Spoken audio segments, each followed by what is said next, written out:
दरभंगा जिले की अलीनगर विधानसभा सीट से लोक गायिका और सबसे कम उम्र की बीजेपी प्रत्याशी मैथिली ठाकुर ने अपना नामांकन दाखिल कर दिया।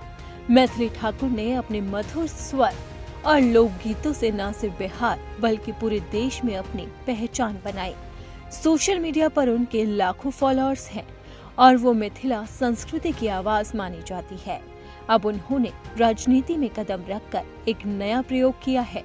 बीजेपी ने उन पर भरोसा भी जताया और उन्हें अलीनगर विधानसभा क्षेत्र से टिकट भी दिया और टिकट मिलने के बाद अब उन्होंने जोर शोर से अपना नामांकन दाखिल किया।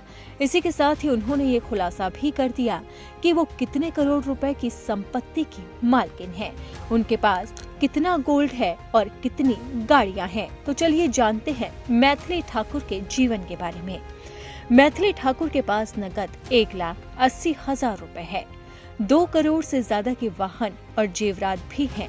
उन्होंने साल 2022 में 47 लाख रुपए की भूमि भी खरीदी थी। कुल मिलाकर 1.5 करोड़ रुपए की अचल संपत्ति मैथिली ठाकुर ने नामांकन पत्र के साथ अपने हलफनामे में दाखिल की।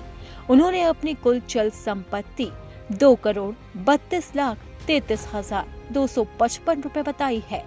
उन पर कोई आपराधिक केस दर्ज नहीं है।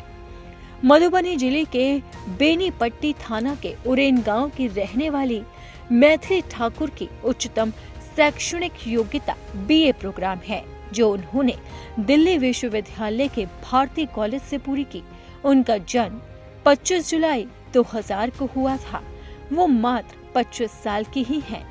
मूल रूप से बिहार के मधुबनी जिले के बेनीपट्टी थाना क्षेत्र के उरेन गांव की रहने वाली मैथिली बचपन से ही संगीत में रुचि रखती थी।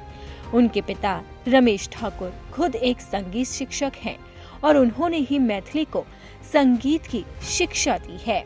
उनकी मां एक गृहिणी है, जबकि उनके 2 भाई हैं, जिनका नाम ऋषभ और आयाची ठाकुर है और संगीत में वो सक्रिय हैं। परिवार ने दिल्ली में आर्थिक संघर्ष के दौर से गुजरते हुए मैथिली को मंच तक पहुंचाया है और उन्होंने अपनी कड़ी मेहनत के दम पर सफलता हासिल की, जिसका यही परिणाम है कि उनकी पहचान न सिर्फ बिहार तक सीमित है बल्कि वो पूरे देश में पहचानी जाती है।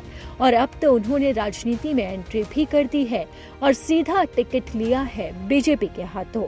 और अब बीजेपी ने उन पर भरोसा जताया है, तो ऐसे में देखना होगा कि सबसे कम उम्र में नामांकन भरने वाली मैथिली ठाकुर इस चुनाव में क्या सफलता हासिल कर पाती हैं या नहीं, क्या वो बीजेपी के भरोसे पर उतरेंगी या नहीं।